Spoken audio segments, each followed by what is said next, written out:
What's going on there, YouTube? And welcome back to another comic book video. Okay, guys, so it's time for us to basically jump back into our Ultimate Marvel reading order. But today, guys, we're going to jump into Ultimate Fantastic Four. And guys, honestly, I'm excited because we have been doing Ultimate Spider-Man, Ultimate X-Men for a very long time. We went back and forth for the past, 3 months, 4 months possibly, and we're finally jumping into Ultimate Fantastic Four. Now, real quick side note. When it comes to the Ultimate Fantastic Four, when it comes to the Ultimate Marvel fans, most people look at the Fantastic Four in the Ultimate Universe as the weakest title out of all three. When Ultimate Marvel came out and said, hey, here is our 3 ongoing titles, everything else are little mini-series, people love Spider-Man. Some people like the X-Men. But when it came to Fantastic Four, it was that title that was just there. Like, fans sometimes liked it, but sometimes hated it. And so it's just there in the middle ground. Like I said, some folks liked it, but some folks hated it because a lot of things were done differently in this run. A lot of things. And thing is though, guys, I am going to point these things out throughout each video to show you why fans were kind of like, yo, we don't like that. That was a bad idea. That was crazy. Now, to go ahead and jump into Ultimate Fantastic Four Volume 1, we do pick up with the first book. Now, the first book, it does give us the introduction to Reed Richards. Now, guys, this is Reed Richards, of course, first appearance in the Ultimate Universe. Even though in our past videos, there have been times where people would mention his name, this is his actual first appearance. Complete appearance in the Ultimate Universe. And the thing is though, guys, it's just his parents saying, hey, you know what? This is our son. He's our new boy. He's the oldest child and he's just been born. That's a little minor. We're going to jump forward 11 years when he's like 11 years old. And the thing is though, guys, of course, Reed Richards is the smartest person in the school. And in his middle school, he is the smartest person. Now, like most middle schools, if you are the nerd, you get picked on. And so we pick up Reed Richards getting picked on by a bunch of different bullies. Now, we do get introduced to Ben Grimm. And guys, this is Brian Michael Bendis, the writer, saying, hey, listen, when he hit middle school, he met his best friend Ben Grimm, who's going to be, of course, the Thing. But we come to find out Ben Grimm plays that role of protector. He protects Reed Richards throughout school. Every day when Reed gets picked on, Ben Grimm is there to protect him. Now, you do have Ben Grimm take Reed home, and this is the point where Brian Michael Bendis gives us the home life of Reed Richards. And what I mean is that as soon as Ben Grimm and Reed Richards walk in, his mom is worried about Reed because Reed's face looks injured. His nose is bleeding, got a few marks on his face, and his mom is trying to see what happened to her son. But when it comes to Reed Richards' dad, his dad does not care because his dad hoped that his son would be a football player or a basketball player, but instead his son is a nerd, a scientist. And so his dad basically ignores Reed completely and focuses on Ben Grimm. Like, hey, Ben, how's life? How's football? How's your mom? How's your dad? All those things right there. He ignores his own son. Matter of fact, he gets mad at his son because Reed Richards took a blender to make a new device, and that ticked off his father, and you have his dad just call him a bunch of horrible names. And guys, again, this is Brian Michael Bendis saying, listen, when it comes to Reed, he does not have a good life at home. Yes, he's the smartest kid in the school. Yes, he got Ben Grimm. But his mom, she barely cares for him. But his dad does not care for him at all because he wanted a son who would play football or basketball and so on and so on. Now, we do get introduced to Reed Richards' like life goal, his life project, to basically be able to transport objects into the end zone. Now, the end zone, of course, is the negative zone, but of course, we call it here in the Ultimate Universe just the end zone. And so you have Reed Richards saying, like, listen, Ben, this is my lifetime project, and my goal is to be able to transport something into the end zone. That is my life goal. Now, of course, when he tried to show Ben Grimm, of course, his big experiment fails and his dad gets mad at him. Now, we do jump forward to Reed Richards' science fair. Now, again, he's still like 11, 12 years old, but this is where Reed Richards is showing the world, kind of, but more the school audience, his science project.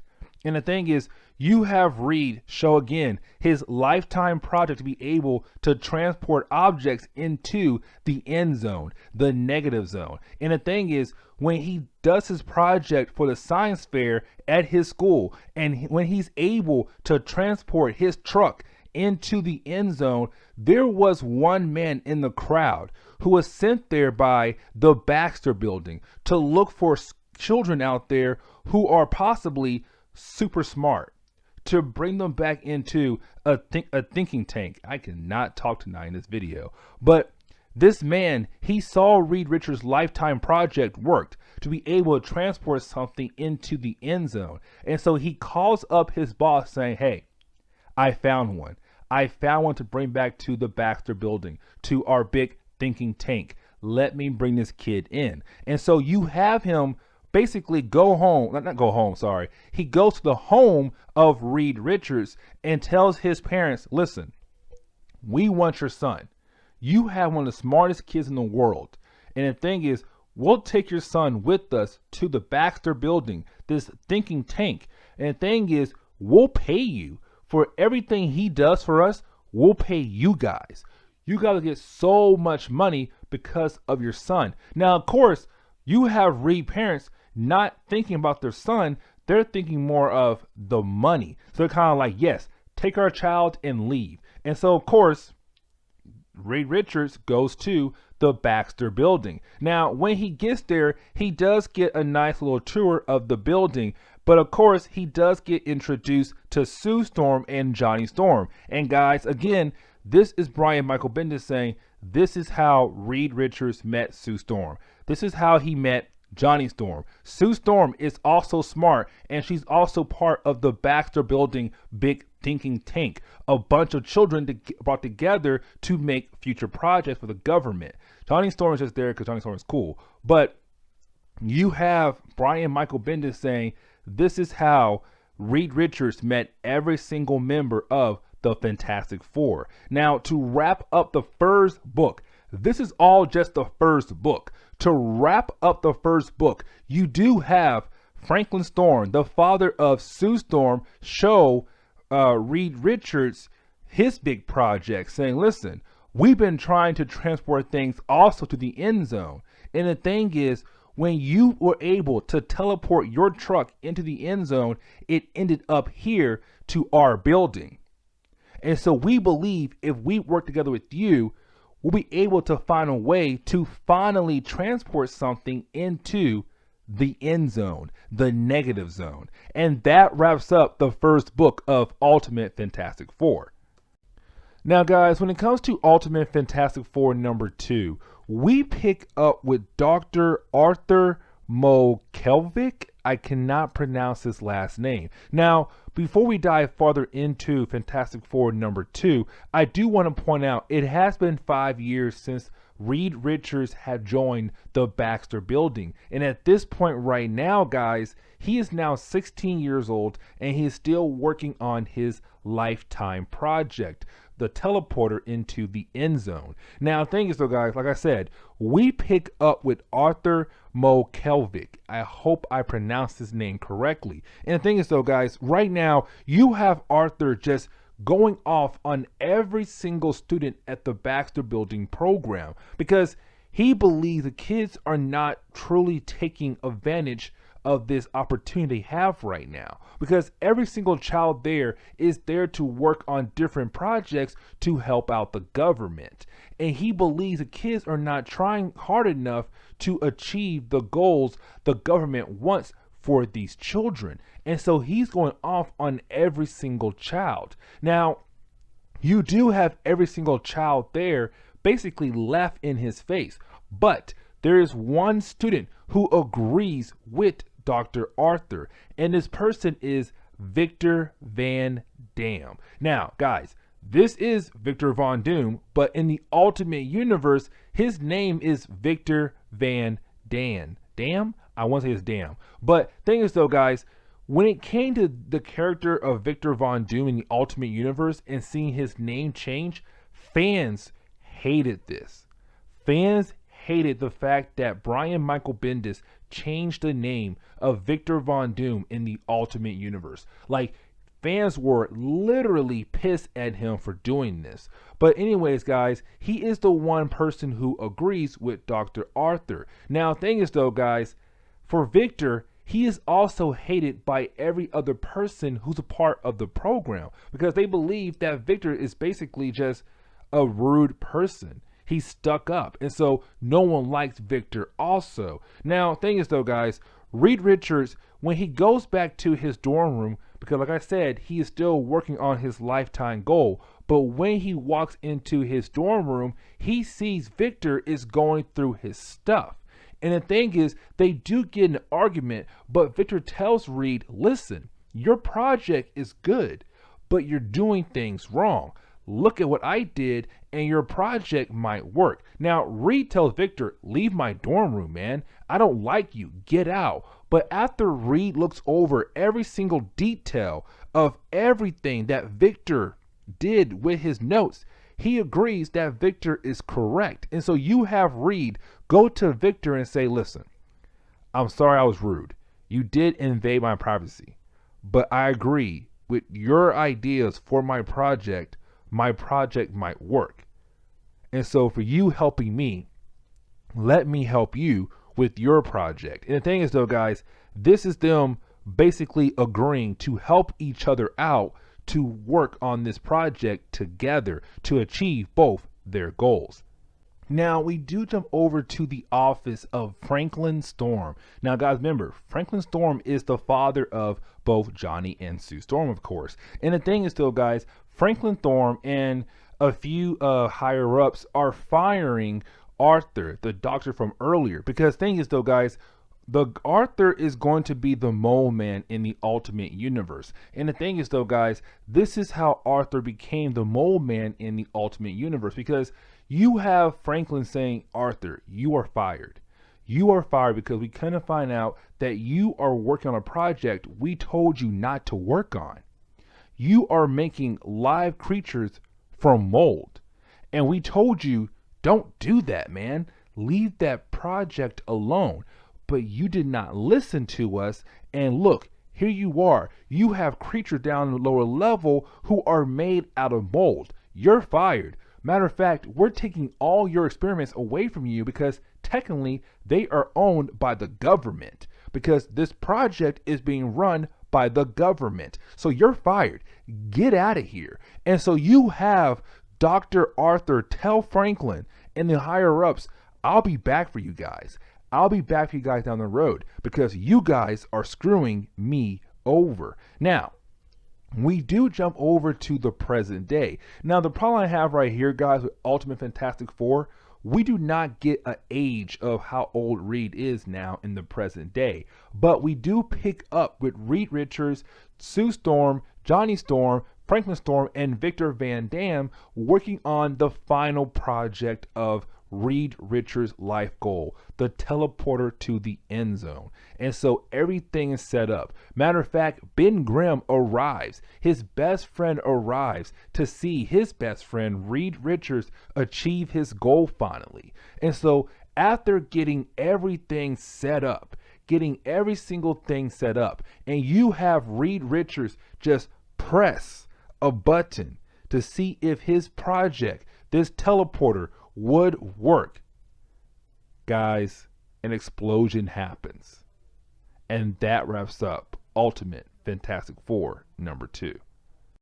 Now, guys, when it comes to Ultimate Fantastic Four number 3, of course, we all know what happened at the end of Ultimate Fantastic Four number 2.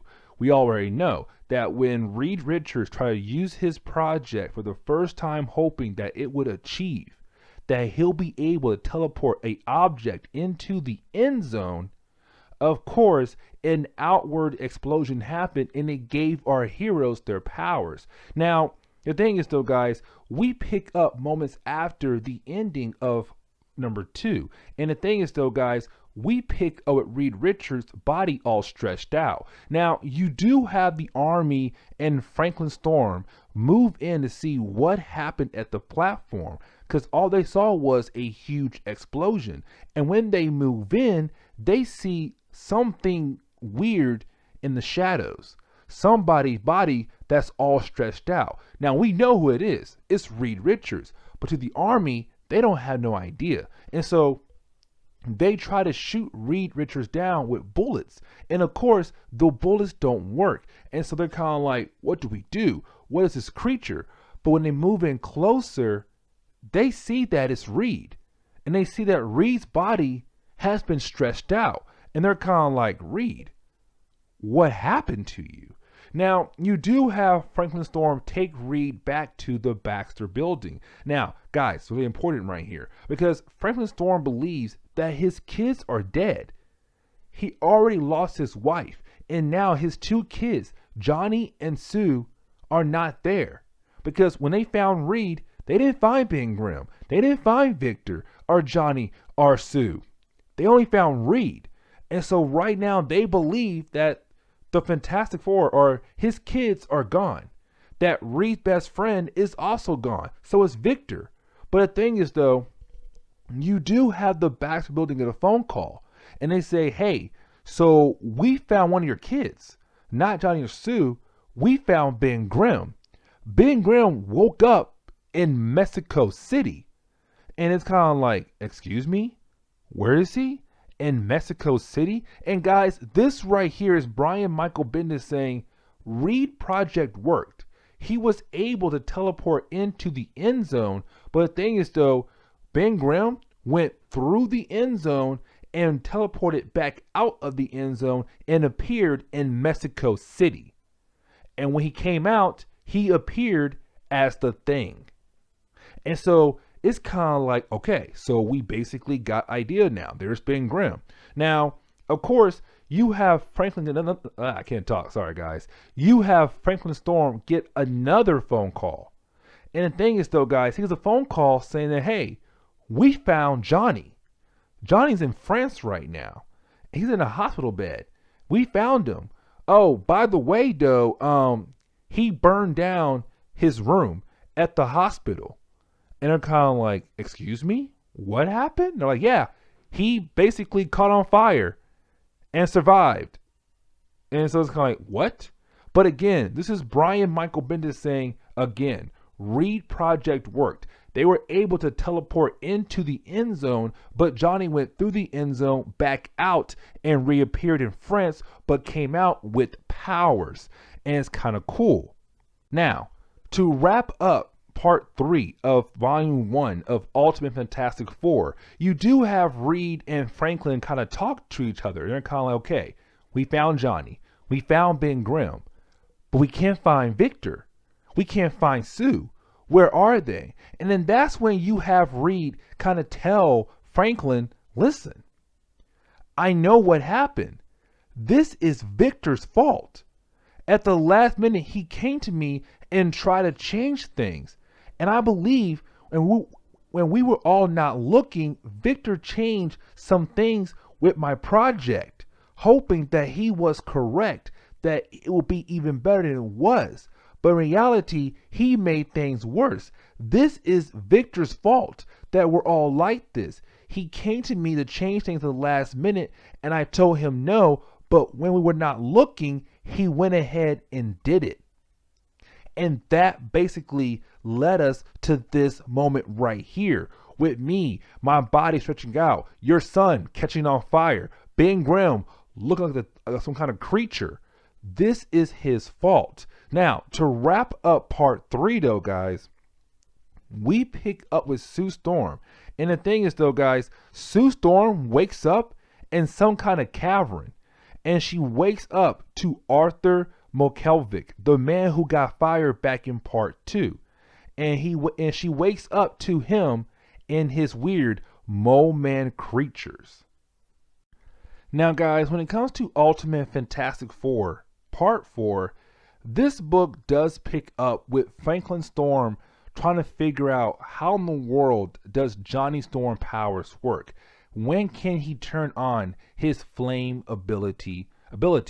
And so you have Franklin say, listen, Johnny, we need to learn how to control your powers because we can't have you go in public and then out of nowhere you catch on fire and you basically kill someone around you. So we need to figure out how your powers work. Now, of course, this is just Brian Michael Bendis saying Johnny Storm powers work with him saying flame on and flame off. And that's really it. But anyways, we jump over to Reed Richards and Ben Grimm. Now, this right here, guys, to me personally is a huge moment. I liked it a lot because you have Ben Grimm and Reed sit down and you have Reed saying, listen, so I want to tell you the platform that you were at that exploded, that did give you your powers, your creature form. That because of what happened at the platform in Nevada. That's the reason why you are looking like some kind of creature. But I want to tell you also, Ben Grimm, that it's my fault that you're like this. Like, it's my fault. I didn't make sure every single detail was right to the point where it should have been. Because now here we are. Johnny catches on fire. Victor and Sue are missing. My body can stretch all over the place. And you look like some kind of weird orange creature. It's all my fault. And as soon as Ben Grimm hears Reed say that, you have Ben Grimm just attack Reed Richards. Kind of like, what in the world did you do to me? Like, why did you do this to me? And thing is, you have Reed tell Ben, listen, I didn't do it on purpose. It was an accident. But I'm going to try to find a way to reverse this and to turn you back to normal. Now, we are going to jump back to Sue Storm, back below the Earth's surface, 1.4 miles below the Earth's surface. We pick up with Sue Storm talking to Arthur Melovic. I still cannot pronounce his name. But at this point right here, guys, we are going to go ahead and call him the Mole Man. Now, this is the Mole Man kind of explaining to Sue Storm a few things about him and his creatures. Now, you have Arthur, aka Mole Man, tell Sue, listen, welcome to Hollow Earth. I believe that there is some kind of pathway that leads down and could lead me to the lost city of Atlantis. Now, that point right there is really minor. The two things I really want to focus what Mole Man tells Sue Storm was, listen, I've been watching you guys. I have been watching you guys for a very long time. I was able to find some alien tech down here and was able to give me the chance to hack into the cameras of the Baxter building. So after I got fired, I came down here, I found alien tech. I was able to use the alien tech to hack into the cameras of the Baxter building to watch you guys grow. But I also watch you guys in Nevada. And so right after the explosion happened, I made my mole creatures go up there, grab you, and bring you down here. And guys, this is Brian Michael Bendis saying, listen, every single person who was on that platform, Reed, Ben Grimm, Sue, Johnny, Victor, they were all there, right? They all teleported through the end zone and reappeared outside the end zone. Reed and Sue, they reappeared back at the platform because they were holding hands right before the platform went live. And so they were pulled right back in the middle of the platform of Reed Richards' project. Johnny, Ben Grimm, Victor, they were all teleported other parts of the earth because they were not holding hands.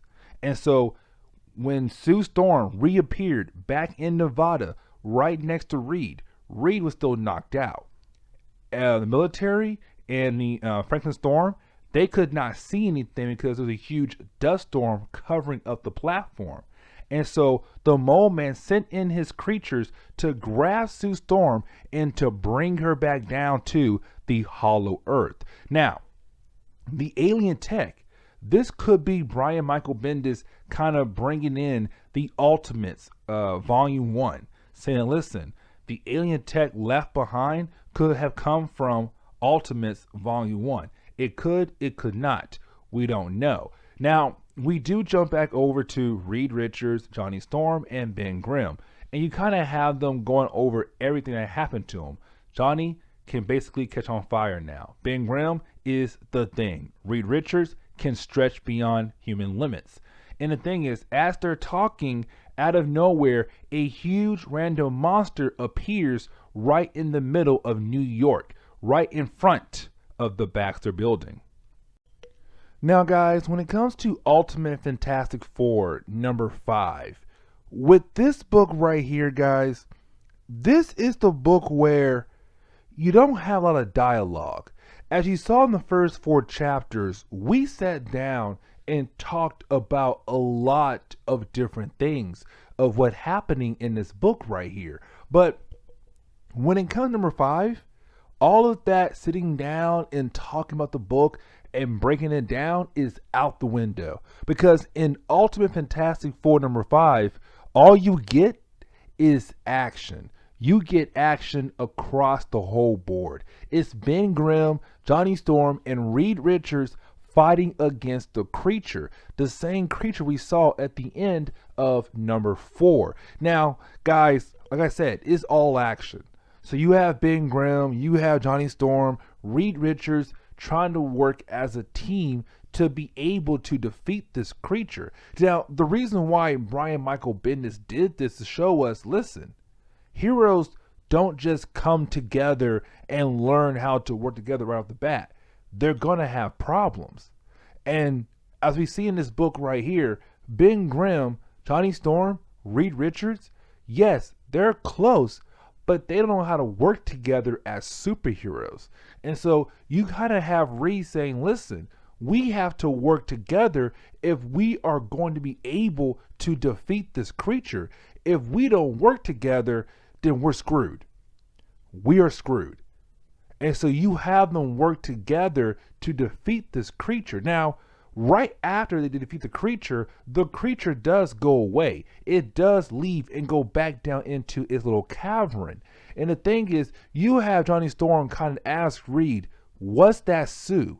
Because right now, guys, they have no clue where Sue is at. We know, as the readers, we know that Sue is right now down below with Arthur, aka Mole Man. We know that. But for our other heroes, they believe that creature could have been Sue Storm. And so you have Ben Grimm saying, I don't care. I'm pissed off at Reed for turning me into the thing. And I need to let my anger go. And so I am going after the monster. And you also have Reed and Johnny Storm follow after Ben because they're kind of like, listen, we got to make sure Ben comes out alive. We need Ben back up here. So let's go with them. And so all 3 of them go down into the cavern to figure out what in the world is going on. Now, as soon as they get down there, though, they do see markings on the wall. And they're kind of like, okay, this is kind of weird. Why are there markings on the wall? Like people live down here.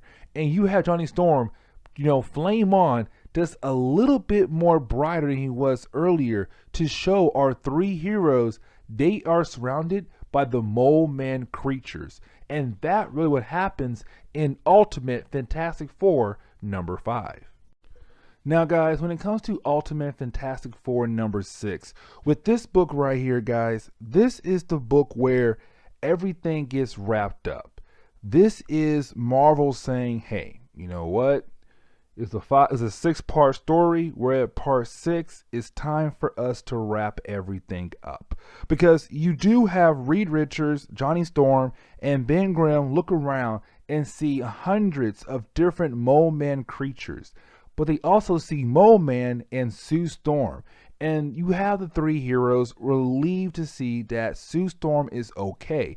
Now, you do have Johnny Storm kind of flame on again, just a little bit more brighter than he usually is, to blind the creatures of Mole Man, and blind the Mole Man himself, so that Sue Storm can get away from him and run over to Reed Richards and to tell him everything that she had learned from Mole Man. That Mole Man basically kidnapped her, that Mole Man has been watching Franklin Storm and Reed Richards the whole time by hacking into the cameras in the Baxter building. She tells Reed everything that the Mole Man also told her.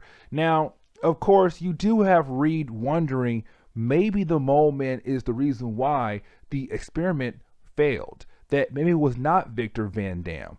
That maybe it was not him. That maybe the Mole Man did this. It's his fault that Reed Richards' little end zone teleporter did not work. Maybe it's because of the Mole Man. And so, of course, this does start a fight in the subterranean level of the Mole Man. And so you have the Mole Man creatures fighting against the Fantastic Four. Now, the problem is, though, the Thing, Ben Grimm, he's right now just letting loose. And so every time he's attacked somebody, he is basically starting a subterranean earthquake, which means an earthquake happening below the earth surface. And so right now you have the Fantastic Four just gather around each other to hopefully not fall down deeper into the earth.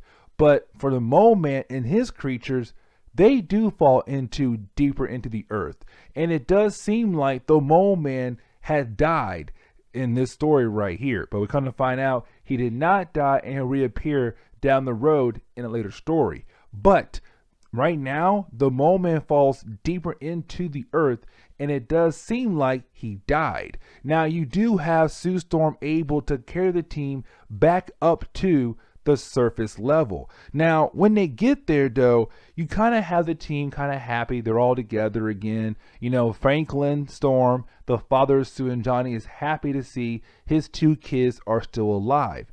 But you kind of have Reed, look around, and he said, you know what? We need to figure out what happened down there in Nevada at my platform.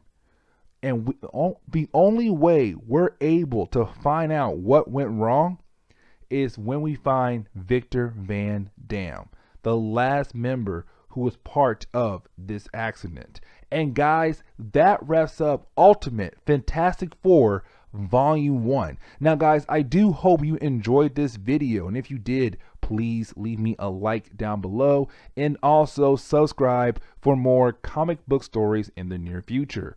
Also, any suggestions on books I should read, let me know in the comments below.